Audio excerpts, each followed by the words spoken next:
Hello, ladies and gentlemen, welcome to another episode of CookieCast. So in CookieCast, it's the wrestling podcast getting over, and this is part 2, or night 2 if you like, of WrestleMania. It's the biggest event of the wrestling calendar, and we are here bringing you all of the predictions, news, everything that you could possibly want for the biggest time of the wrestling year. If you haven't already, jump back, listen to part 1, find out what we think is going to happen night 1, pick up on any news that you may have missed out on, all the wrestling goodies, and then get into part 2, night 2 of WrestleMania. Before we get started, please do consider like, share, subscribe, and comment. Leave a review where you can leave a review. Share this one around, people. This is the big one. If you ever wanted to get anyone into wrestling, or certainly this podcast, this is the one to share. It's the biggie. Right, let's get started. Here we go. This is CookieCast getting over.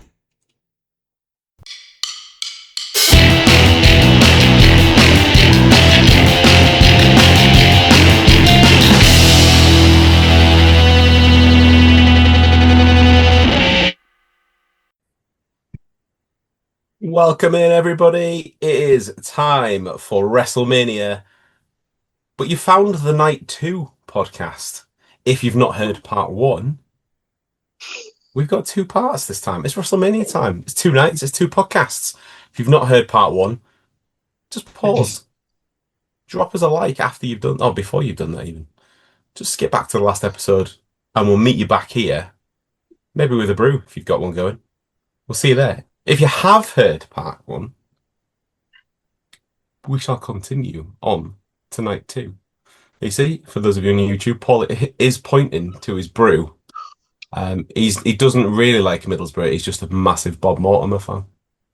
No, I already dropped that joke, but it was offline. It was not on the recording. I said the heart needs to be obviously cracked, or just with a giant penis on there at the moment for my current thoughts towards my own football team. Well, what a way to start Night 2's podcast.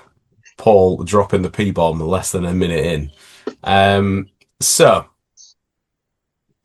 those of you that have listened to part 1, thank you very much. If you are joining us for the first time, like I said, just skip back one. You'll get the gist. We will crack on into WrestleMania Night 2 predictions. And this Sunday, we head back to the Allegiant Stadium for WrestleMania Night 2. 6 matches confirmed. So 1 less prediction this time. But it should be just as fun. So here we go. The one that has been confirmed to be opening the show is the match that's had the biggest build in WrestleMania season so far. And when I say biggest build, I'm not just talking about the participants. Obafemi versus Brock Lesnar will kick off night 2 in Vegas. And as the old saying goes, if you ain't on last, go on first, I guess. Now, this is the match I think most people, both casual and die-hard fans, will be most looking forward to seeing. It's easily been given the most attention in the month leading to the event, and each week the stakes seem to just be raised just a little bit higher. If you cast your minds back far enough, you may remember that initially Brock issued an open challenge for WrestleMania. I mean, why did iShowSpeed not accept that one? That would have been fun. That would have been just, smashed to oblivion. Anyway, it was Obafemi that answered, and he did so in an emphatic fashion, manhandling the beast 2 weeks running by delivering the fall from grace in the middle of the ring. Oba answering the call after it was Brock who eliminated him, obviously, from the Royal Rumble. So there was a little bit of a backstory, like very minimal, but yeah, he eliminated Oba from the Rumble, so Oba came down to answer the call. Obafemi hasn't actually faced that many people since his move to the main roster, but he is undefeated since December. He's definitely about to face his toughest test yet, I would say, from all of his time in NXT, obviously all the way up until now. Not in terms of just the physical stature of the guy, but I feel like you need to kind of also have some sort of element of wanting to get along with Brock to get anything out of him. So we'll see what happens this weekend. Ober, obviously, character-wise, does not seem phased by the task in hand whatsoever. And the big men are set to collide this weekend. There's no more contract signings, no more attacks. Just it's time just to let them have at it properly. But will the beast reign supreme, or can the ruler cement the hype? Where are we going, gents, on this one? Who wants to lead us off for night 2? Surely it's got to be Andy that's got to get us started on this. Okay, well let's have him Be. go. Go on then. No. Look at that. Story time with Andy. Go back into the archives. Like, what was it? 83 of our former. And go get yourself back there back in time when there was a time where there was no way I was saying anything other than a Brock Lesnar win or anything. I would tell Stu that I was offended by his suggestion that he hadn't already filled in the box with the name Brock Lesnar. Obviously, certain things happened in the past that apparently we, the public, and the WWE Corporation have chosen to completely ignore, and we have to move on swiftly and never mention it again. Unfortunately, like an elephant, I have a long and interesting memory, and that has allowed me the opportunity to not put Brock Lesnar's name in certain boxes moving forward. And this is one of those times. I do not see Brock winning this match. Femi is the person that will be going in the box for me. Stu is now desperately looking for a rubber, going, damn it, to remove Brock's name. Going back to part 1, which we encourage you to do so. I do think you need to go back and look at a suggested match for the future between one Gunther and Mr. Broccoli Rob. And because of that, I think that there's more things in the future for the man who will absolutely be on the plane before the end of this match, I imagine. As we also talked about part-time. Yeah, I don't see Brock winning this. It's over. Excellent. Ober is in the book. Obviously, given the things that you mentioned, granted, I am somewhat surprised at your choice. If you know, you know. But yeah, Ober is in the book. Andy, you closed us out in episode 1. You kicked us off in episode 2. Let's go to Max.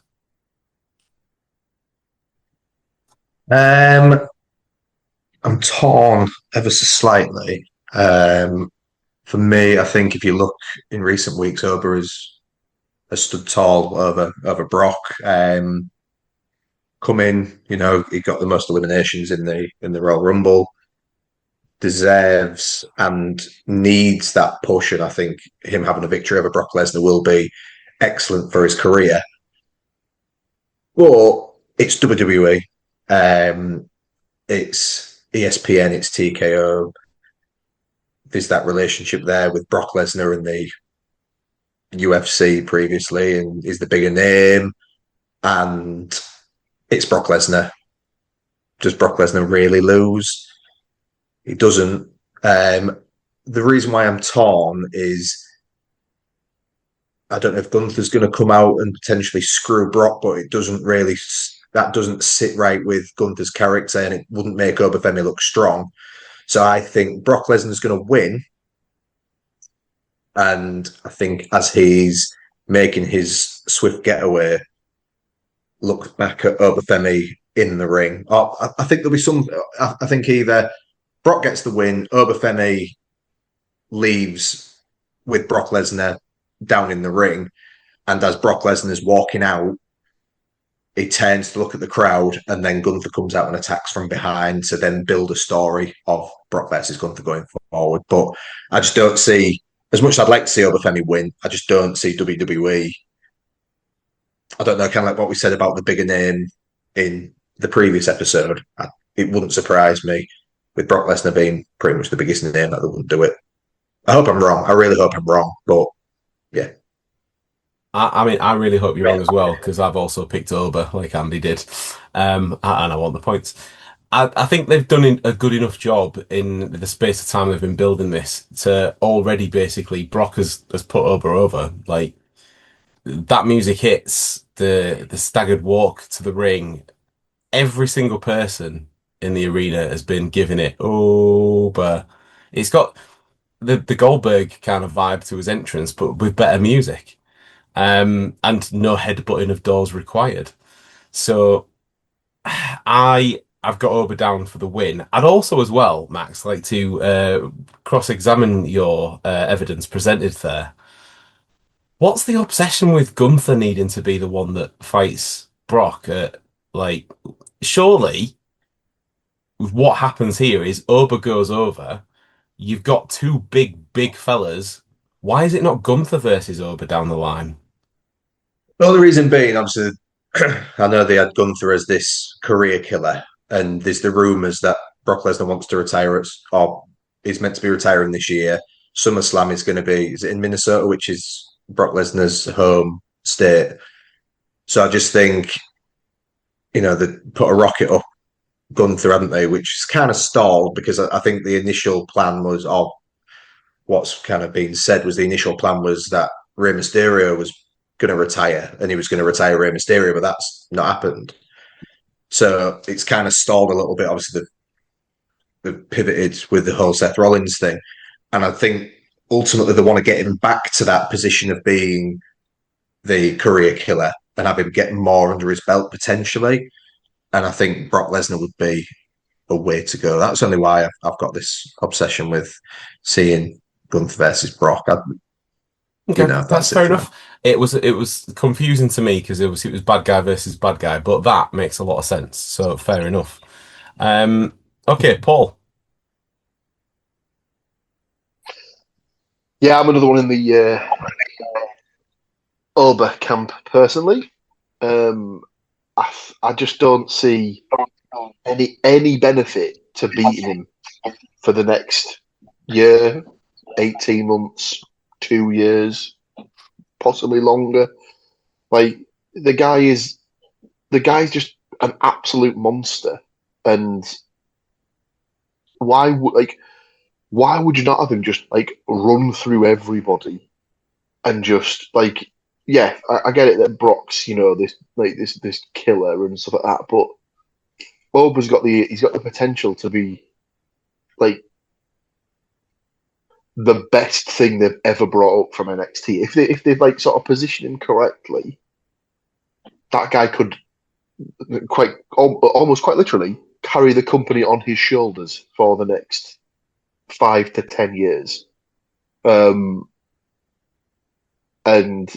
I think there is money in that sort of two sort of big hoss matchup further down the line when he does eventually face Gunther. But I'd save that for WrestleMania in 3-4 years time. We don't call it Big Hoss anymore because since Big E came into the WWE universe, we always and forevermore must refer to these matches as big meaty men slapping meat. Let's never forget that was a phrase uttered by the legend that is Big E. Okay. Paul, very excited about the match, clearly. So we've got Max on his own with a Brock pick there. Everyone else going over Femi, including Mr. Cook. So there we go. I would like to say that I do agree with what's been said by everybody else, but then you're not having points either way. This is not how this works. No. I just want to say Point Island. All Point Island. It's WWE, and when do they ever really make sense? Was one of my reasons as well. That's why we're here, to make all the sense, and then they just do the exact goddamn opposite. Correct. So the next one I have on the list is the Intercontinental Championship ladder match, or as it's known, Lucha Pinball, seemingly. So we've got Penta, defending champion, against Javon Evans, Dragon Lee, JD Madonna, Rusev, and Rey Mysterio. If JD Madonna does not take a ladder headshot, someone is a really bad shot. We've got qualifying matches to set this one up. They were all on main event randomly. Very little main roster build, like main sort of TV build, if that makes sense. JD Madonna defeated Tozawa because that was a match everyone needed to see. Dragon Lee beat Grayson Waller. Javon bested Rayo Americano. Terrible name to say in a Hull accent. And Rusev beat Otis in a battle of the big men. See, some more big meaty men. One man in that lineup did not have to qualify. WWE Hall of Famer Rey Mysterio announced his participation just on Raw a couple of weeks ago. If only the others knew it was that easy. Just had to turn up to Raw instead of main event and just go, I'm in. Sign me in. Apparently that's how it works. But I suppose he's a Hall of Famer, so he can do whatever the hell he likes.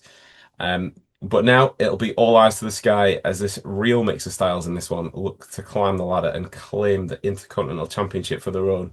Who is taking home the Intercontinental Championship in Vegas? I'll go first on this one.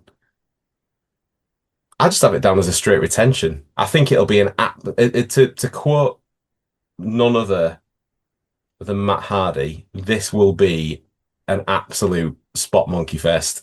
There will be some ridiculousness in a bouncy term from Javon. There will be some catastrophic damage done by Rusev, intentional or not. Ray could genuinely be killed off in this match, given his fragility of the last 6 months.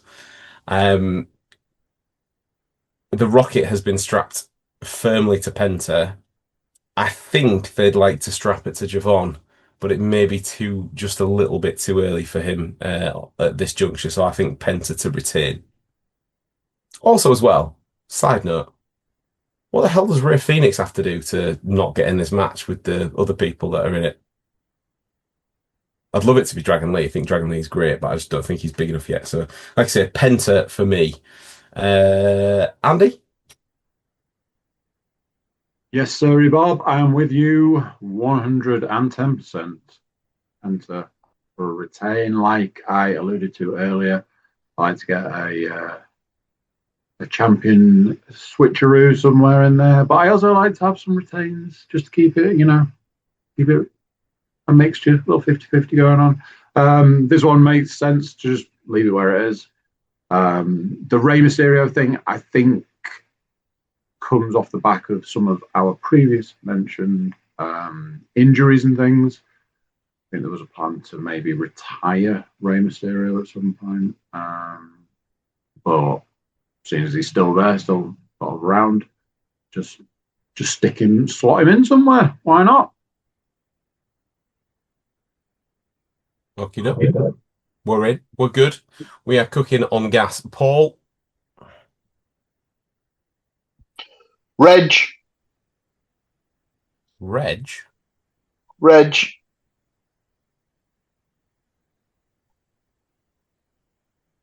Give it Reg. It's Ray. You're giving it to old Ronald Mysterious? Yeah, I think he's at the point now where how many more chances is he actually going to get to be put in championship matches, let alone win championship matches? So I think it's a nice, easy, good feeling pop for one of the nights of WrestleMania. Plus, it's one of those cheap ways where if you've got a guy who's the title holder and you don't want to pin him, stick him in a match where they don't have to be pinned, so they don't lose any credibility. So this doesn't hurt Penta in any way for him to lose it via the fact that he couldn't climb the fucking ladder quicker than a guy who's nearly 60. But apart from that, I think I just think it's a nice, easy, quick win. Gets him some sort of like positivity. Plus, it's on the West Coast, so I know it's not his home state, but kind of close to his home state. You'd imagine there'd be a fair amount of Hispanic people in the crowd, so it's going to get a decent pop. You're saying Um, that he won't climb a ladder quicker than a 60-year-old. Well, how else do you think Ray has spent his time? He's clearly getting his B&Q pensioner discount on a Wednesday afternoon and having a little practice whilst he's in there. lol. I'm sure there's listeners to the B&Q Weekly podcast that are absolutely pissing themselves at that I have joke to right say, now as we speak. I have So to say genuinely, that's possibly the most niche joke I've ever used on the I podcast. mean, So to say it went over my head, Max's head, and Andy's head as we were stacked on top that's of each because other would none of be a you are bit of an 60, understatement. clearly, or up a ladder in B&Q. Anyway, let's move Well, on, shall we, yeah. swiftly? So Rey Mysterio is in the book for Paul. Max, end this hell for I've me. got. First of all, I'd like to ask, when did you turn 60, Stu? The And hair turned 60 about 20 years ago, mate. um, yeah, I don't think it's long enough into Penta's reign to lose the title. So I'm going Penta retention. For me. Interesting it'd be such a multi-man match in that regard, and three of us have gone for the same outcome. Okay, cool. We are locked in. It's time now for another title match. So get ready, Andy. The United States title match this time. Sami Zayn going in as champion against Trick Williams. And for the first time ever, actually, Sami Zayn is walking in to WrestleMania as a champion. Obviously, he has walked out of WrestleMania as champion previously. He'd been pushing hard to try and get a spot on the card for weeks, but it was SmackDown general manager Nick Aldis who had to break the news that there was no space on the WrestleMania card for Sami Zayn. Sami actually then jumped on the open challenge of US champion at the time, Carmelo Hayes, and ended up shocking the WWE Universe by becoming a two-time United States champion and punching his ticket to WrestleMania in the process. Zayn will be defending against someone making their WrestleMania debut, the lemon pepper stepper himself, Trick Williams. Um, will Sami Zayn be the one to whoop that trick, or will a relative newcomer claim his first singles title on the biggest show of the year? Obviously, main roster singles title, the biggest show of the year. Andy, it's a title match. Go. It is a title match. And I feel like I may have used all of my retains. So it's time for a new champion once again, Trick Williams. It feels like almost the most one of the more obvious ones.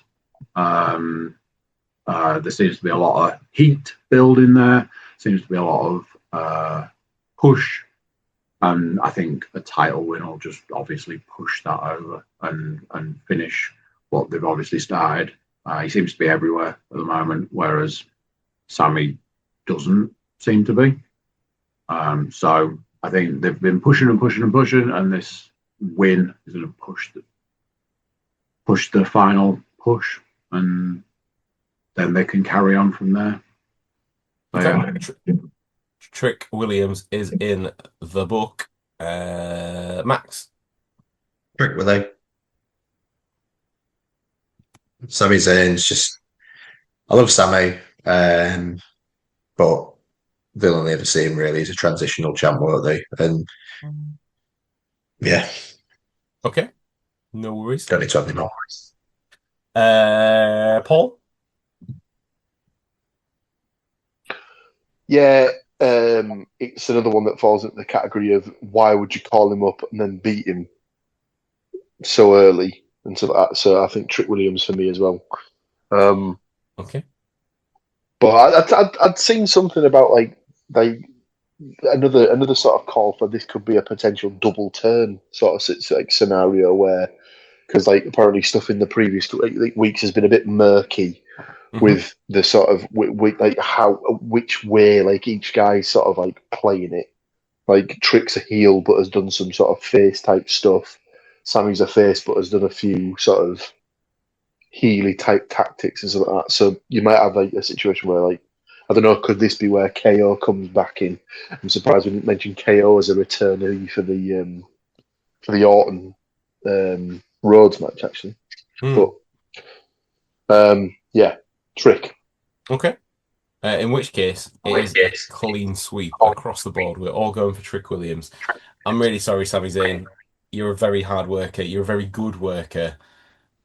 Unfortunately, you're also very stale at the moment as a character. Needs to freshen up. And I think that he's possibly going to go back heel again. As we said, we've seen that kind of stuff going on of late. I also think that they switched the title when they did because they ultimately want to get back to the absolute magic from NXT that was Carmelo versus Trick Williams, because that will no doubt boost Carmelo as well in his main roster standings. But they don't want to have him lose to Trick in the meantime and sort of spoil that feud. When it happens, and it will happen on the main roster, that will be fantastic. So yeah, Trick Williams. Trick's also another one that's been hanging around. I don't have a clue what the guy's name was, but apparently he's a rapper. So expect some sort of at least celebrity ring walk, I guess. Is it a guy called Lil Yachty? I bless you. I have no idea who that is. I'm too old. You tell me you've not heard any of Lil Yachty's songs? He's playing it cool, Max. We know that Stu's got a tattoo of his on his arms. It's fine. Definitely not where I thought you would go when you started the word arm. Okay, lovely stuff. So we're already with that prediction, we are 3 matches in. And the next match we are going to discuss is Finn Balor versus Dominic Mysterio.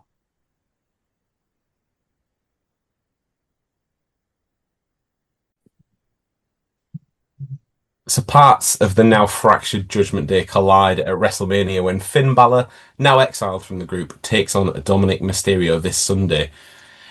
In fairness, the two haven't been getting along since Finn had been challenging CM Punk for the World Heavyweight title. And Finn was attacked and kicked out of the group on March the 9th, ending his, as we said earlier, near 4-year association with the faction. Following the attacks of the group on the 6th of April episode of Raw, Finn revealed that his former allies had awoken something within. It wasn't indigestion. He was referring to the demon persona we now all know from Finn's past, and thus it has been confirmed. Demon Finn Balor versus Dominic Mysterio this weekend. Who wins? I am going to just jump straight in. Finn Balor, the demon, does not lose. I think this is possibly going to be the quickest prediction of either episode on the podcast of this time around. I definitely saw at least 2 of you nodding along with me there. I'm expecting a clean sweep. Max is pulling that face. Thanks, Andy, were you a Finn Balor? I do this was possibly my quickest decision on this one. I was like, the demon. There's absolutely no way that's not a win. It makes 0 sense. Like, there are so many things stacked in that column that I was like, hang on a minute, maybe that's the way they're going to go, and they're going to completely do a swerve on this one. But I just don't see any other outcome than the demon winning this. It just makes 0 sense. So yeah, the demon Finn Balor for me, please. I'm assuming Paul was in agreement because Paul was the other person I saw nodding. Yes, whilst I do agree, I will be going for Balor to win. I believe the last 2 times he's been in the demon paint, he's lost.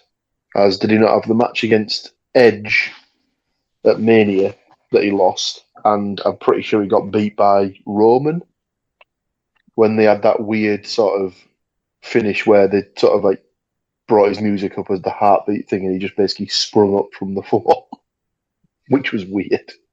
I mean, when I say he doesn't, the demon doesn't lose. Obviously, he has, but I would like to think that they've learned their lesson. This should be the rehabilitation of that particular character, and I'd like to think that we don't see it again for a decent amount of time, unless it makes sense for him to actually crack it out, say for a big title match or something. Mm-hmm. Exactly that. So now this prediction, now leading up to Max's prediction, has either had a better build-up than any WrestleMania match thus far, or Max is going to completely just cheese salad a lot of us and go, nope, Finn Balor. So let's find out. Well, this has been a decision that's kept me up for quite a few nights, to be honest. I've been Finn Balor. Yeah, you were gonna do that, you bastard. To agree with Mr. Cook, it was the easiest decision of the night. I've started had a bit of suspense. Thank you. 3 years of drama school, that guys. Well, it's paid for itself in that one moment, so there we go. Yeah. And the Oscar goes really, too. I wasn't really at drama school. That sounds really impressive. Love it. Yeah. By contrast, yeah, Paul was. So Yeah, sorry, was too busy. Was too busy chilling out with old Rob Van Dam over there to point out that yes, I was indeed. Well, I wasn't at drama school, but I did do a acting degree for 3 years at university, and I'm using it every single day. What's that company we work for again, Andrew? For legal reasons, we're not allowed to say the company we work for. That is absolutely correct. And this is the point, I believe, where we swiftly move along. So, the penultimate match on the card is the WWE Women's title match. Jade Cargill defending as champion against Rhea Bloody Ripley. Jade is the reigning queen of the ring and the WWE Women's Champion, and she defends her title against Rhea after she won the Elimination Chamber match. Since Rhea earned her title shot, Jade is also aligned with Michin and B-Fab. Rhea must be shitting her pants. So Jade now has henchwomen. You've got to wonder what impact they're going to have on the match itself, and does anybody really give a flying monkeys? Of course, Rhea is no stranger to big WrestleMania matches, and Jade is no slouch, having not taken a singles loss in 7 months. This one, low-key, has the potential to steal the show for me if both women perform to their best. Jade, I feel, gets a bit short shrift at times because the exact look on Paul's face is what I'm talking about. She is way better than people give her credit for. And Max is also pulling her face now. She is, trust me, the problem that we've got with it is that she needs to perform and not fuck something up halfway through. And that is where the problem lies, Stuart. If she can go for more than 2 or 3 matches in a row without catastrophically fucking something up, I will give her the benefit of the doubt. But until she can do that, I'm going to think that she's massively overhyped. I could have sworn when you started with the 2 or 3 matches, you were going to say 2 or 3 moves for a second. I mean, I could also have said that, to be fair, and the statement would still have been accurate. So, may I suggest that she's definitely better at it than we are? However, she would absolutely run circles around us. But then again, I'm not getting paid however many, hundreds of thousands of dollars to go into a ring and, for want of a better phrase, not wrestle. I disagree. I think she's way better than you guys are giving the credit for. I think there's massive potential there. Don't get me wrong. I think she could potentially be a very, very good superstar, but I just don't think for some reason I just don't know if it's just not going in or if she's not like that dedicated to it or what. But there's other people that have been doing it for less. There's other people that have been doing it for less time than she has that are more accomplished, which I think is weird. And I think that is a very fair point. But on the flip side, and what I was trying to get at was that she hasn't had a lot of time around people the caliber of Rhea Ripley. The feud that she's been in previously with like Bianca and Naomi, obviously Naomi got pregnant and ended up going. Bianca got that weird finger injury that's kept her out for longer than like if she'd have broken her neck, which is just bizarre. And then since then, Jade has kind of been left to her own devices and hasn't had potentially the guidance that she needed, both in terms of having like a stablemate or having somebody to learn directly from by being a direct opponent of. She's going to have to up her game quickly to compete with Rhea on her level, but I think she can do it. That's all I'm saying. That's all I'm saying. So, to finalise that bit, seeing as I've just been slammed for the last 2-3 minutes. We're just gonna have to see what we get on that one. Is the Riptide gonna seal Rhea's first gold in just over 12 months, or is the Storm gonna blow through Vegas and carry off the title into the sunset? I think I mean, I'm gonna go out on a limb here. I might know where at least two of you are going. Seeing as he built the suspense up last time, Max can pay for that by going first this time. I too am very similar to Jade Cargill in the fact that I could be the best footballer in the world if I could play football. And so for me, I think Rhea Ripley's going to win. Although it wouldn't surprise me if we had a kind of rinse and repeat situation with Rhea Ripley where she loses due to shenanigans from involvement, which I kind of hope that she's learned from that, considering it's the only way that she's lost matches over the last 3 years. But she hasn't learned yet, so it wouldn't surprise me if she lost due to shenanigans, but I'm still going with Rhea Ripley to win. I think kind of similar to what I said previously, and what was said in the first episode about the bigger name. I get that Jade Cargill does have potential, but I don't think she's really shown enough to warrant holding the title. I think if you've got potential, kind of improve out of the limelight of having the title, because for me, she's not done enough. But Rhea, bloody Ripley.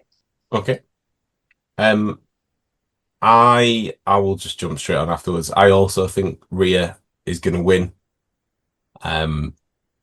Again, I'd like to see Jade do better, but this for me is just a no question about it. Rhea is there in this match for the sponsors. She's only in the title match to pick up a title again, to carry the business a little bit further down the line. Again, it's purely a sponsor's decision, this one for me. Rhea for the win. Andy? You've touched on something that I think actually depends on the outcome of this match, which is the Bianca Belair injury. I think if WWE knew exactly when she was coming back, they would maybe leave the belt where it is, allow that return, allow that change, allow that to then be the match that we get later on down the line. I think with that still being an unknown, I think it's gone long enough now. The biggest, probably one of the biggest, if not the biggest star in the company right now, doesn't have gold. So I think because they can't say, or they don't know at this point in time, what the outcome of that injury is, I think it's time to put the belt back where basically it should be. I've made no attempt to hide how much of a fan of Rhea Ripley I am. It's one of those things that I think she's hands down one of the best things the company's got for a long time. And unfortunately for me, I think that just lends itself to, I come from a generation where the best had the belt. So I think that it's just time now.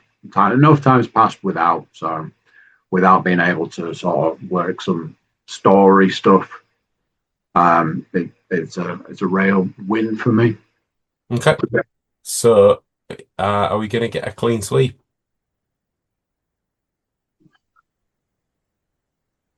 No, we are not. Oh, yeah. I think you're all massively sort of like missing the point with this. I don't think Rhea was ever supposed to be in this match. No, she wasn't, and that's why she's going to win because of the sponsors thing. But no, I think that's the whole reason why she won't win, because I don't think she's in the plans for that title on that show. So I think they're using this kind of in a weird way to sort of almost like prove your point about Jade. I think this match is one of those ones where it's going to be there to try and elevate her rather than get Rhea over again and stuff like that. So I think the whole point going into this is that Rhea's going to be under the impression, right, we're not putting the belt on you, but you're going to look awesome by making her look better than anyone else has made her look. So I reckon Rhea's job is to go in there, get the best possible match out of her, and then the payoff down the line will be that when Jade loses the belt to Belair, when she eventually, figures out how to put a false nail on or whatever that's stopping her from doing something with her hand. It's a genuinely nasty thing. I think it's ligaments and stuff in her finger. So what? She hasn't been able to straighten her finger properly for over a year, so obviously it affects her grip and then safety. How mental is that? I know. That like a tiny little thing such as like a tendon or whatever it is in a finger. I think as well doing something that you love for a something year. like it's insane.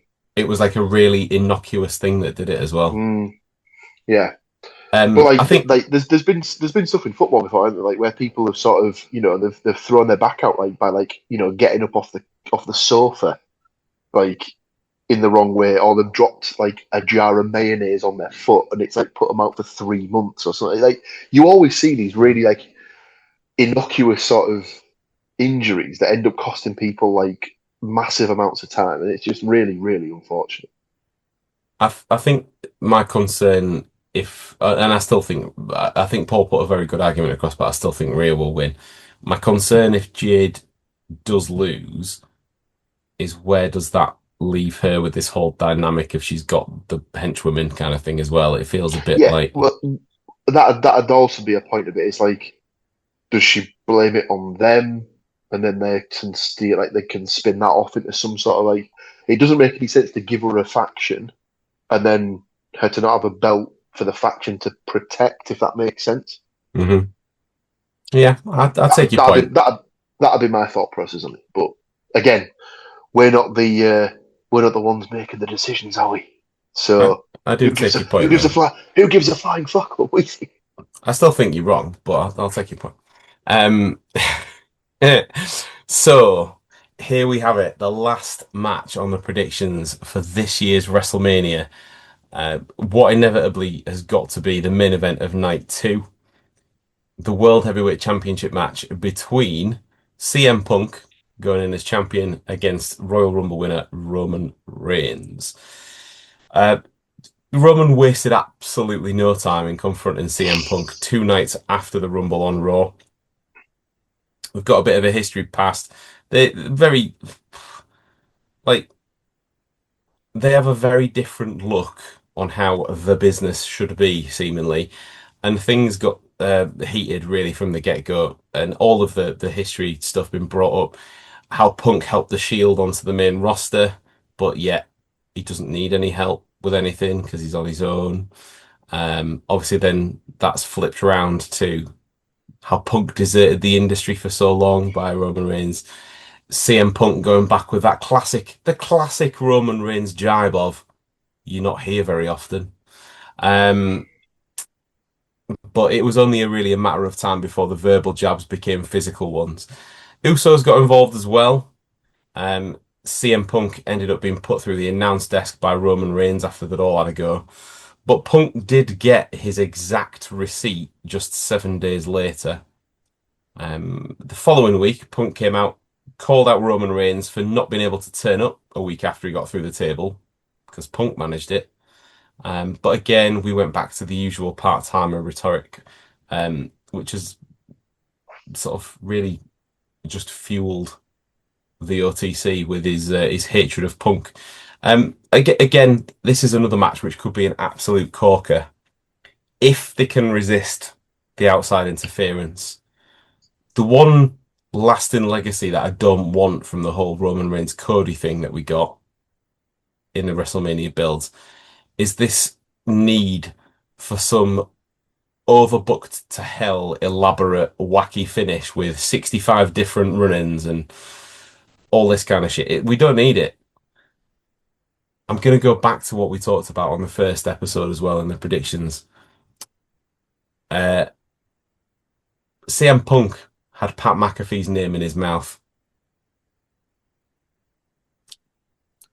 Is he going to turn up here as well for some interference? It seemed to me really left field that why would Punk be bothered about what Pat McAfee thinks? He's on a different show, effectively. He's no like crossover at all. So it felt really out of the blue for him to even mention his name. If that isn't going to be something that happens then this coming weekend.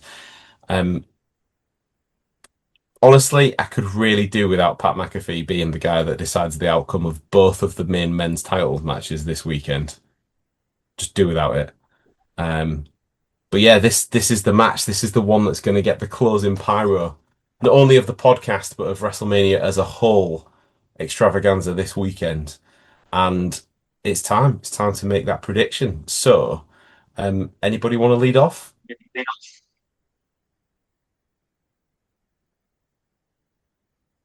I mean, don't all jump at once. Well, I'll tell you what.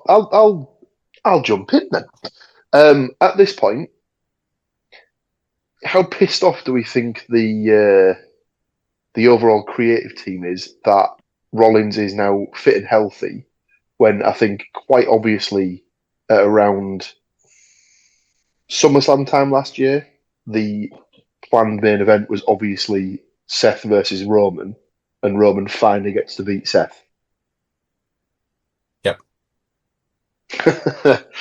I mean, obviously, it's nice for Punk that he finally gets his actual real life second night main event. But I don't think he's going to like the outcome. Let's put it that way. Okay. So I assume from that, Paul, you're taking Roman to win. Yes, please. Okay. Although I still maintain for this one, I don't really know where we go for either side.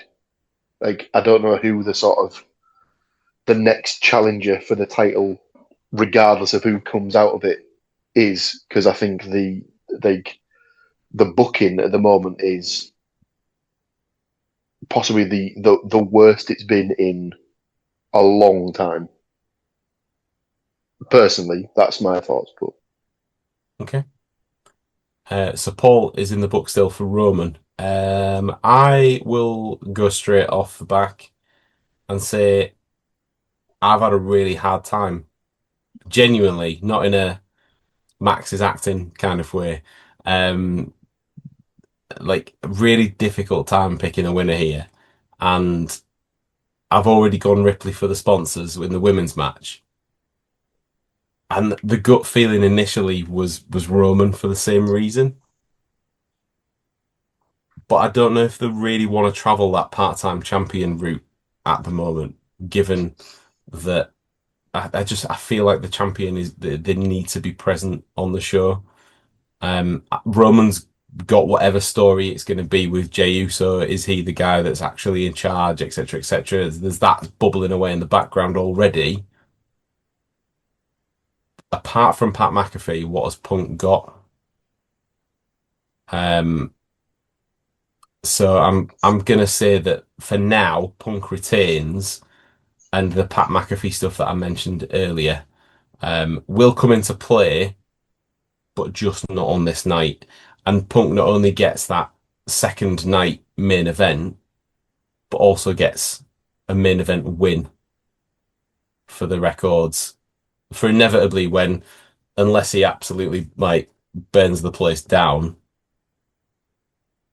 it'll be added to his Hall of Fame stuff. Which you can never truly roll out with old Phil. Yeah, so I'm going for Punk.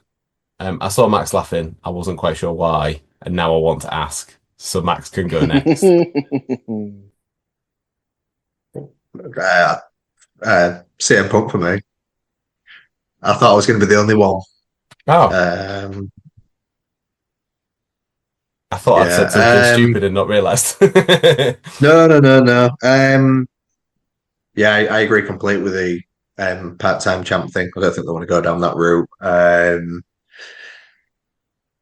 I think the Usos will get involved. I think if you look back to, was it War Games, when Roman Reigns was giving the Usos a bit of a telling off, saying that, like, I want to do it for myself. I want to do it for myself. I think that may well come into fruition, and we may well get some form of like play back to that a little bit, where I don't know if the Usos are going to come out and screw Reigns intentionally or unintentionally. But yeah, I think CM Punk will win. I think if it would have been the CM Punk of say 10 years ago, sorry, not 10 years ago, of 12, maybe 13 years ago, Roman Reigns would have won all day long, because that's what they used to do to CM Punk, didn't they? They had the part-timers going over against him, whereas now I think he's come back with a bit more credit in the bank, and I think he'll get the win on Sunday night. Lovely stuff. So Andy's either going to make this a 3-on-1 or he's going to make it a 50-50, and it's the very, very last. He closes out for night 1. He's going to close us out for night 2. Mr. Cook, the floor is yours. So, big deep breath. I think the company's not in the best place it's been. We were talking about ticket sales, we were talking about a variety of different things. And I think that if they could go back in time to that build up and the just explosive pop of WrestleMania 40, they would, because I think that was when the absolute peak, the absolute tip of the spear. And the shortest version is, at that point in time, Roman was on top. I think what they could do at this point in time is do a little bit of winding the clock back, in a sense, and agree on another title run if he agrees to be less part-time and more somewhere in the middle. Get him out to a few more shows, get him out doing a bit more, get a bit of a story going, just get that side of things working. He's like, he is for the men what Rhea is for the women. He is the biggest superstar, and they could just basically say, we need to do something that's going to charge things up again, get things moving again. So I think putting the belt on him. For the CM Punk side of things, CM Punk always feels better when he's chasing, when he's going after something, when he's got something to fight for. I think that just sort of makes it a bit more of those two sides of things. So I've got Roman to finally get back with the belt. Okie dokie. So we've got that 50-50 split on the main event. And that is it. Just like that. The second night predictions are done. The second episode is starting to draw to a close, and the excitement for the final few days of build can really truly begin. It's WrestleMania season. Enjoy it. Oh, Paul has got... either he's got a question, something to say, or he's just giving it the old ones to the sky after his Roman Reigns prediction. Well, obviously that just goes without saying, Stuart. No, it was more the fact of, do we think we're going to get some sort of John Cena, Danhausen interaction segment at some point? Oh, yes, please. If we don't, I will be very surprised. I'm thinking, is it probably going to be on night 2, seen as though there's one less match? So it sounds like they've left possibly like a segment free for something like that. If it's not Danhausen trying to get John Cena to teach him how to be invisible, or he'll curse him, lovely. I'll be very, very surprised. There's got to be something.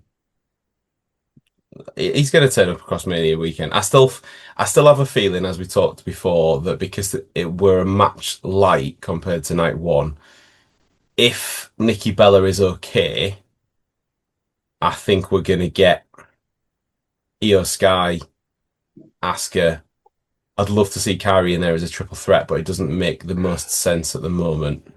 It does seem crazy to think that, was it last year that she had the best match? Well, was it the triple threat last year? Was it the opening match of night 2, I think? Potentially, and that was probably the best match of the entire weekend. Mm-hmm. And it's mental to think that she might not even be on the show. But yeah, Oh. But yeah, I have a feeling that might get dropped in yet, but we'll see. But yeah, that is Think we'll it. see Stone Cold. No, Cold Steve. It's Adam Pearce. He's Cold Steve, backstage. Danhausen will tell you. I don't think so. I think they're doing all right with having Cena there, to be honest. Obviously, they'll have the Hall of Famers as well from this year's round of inductions.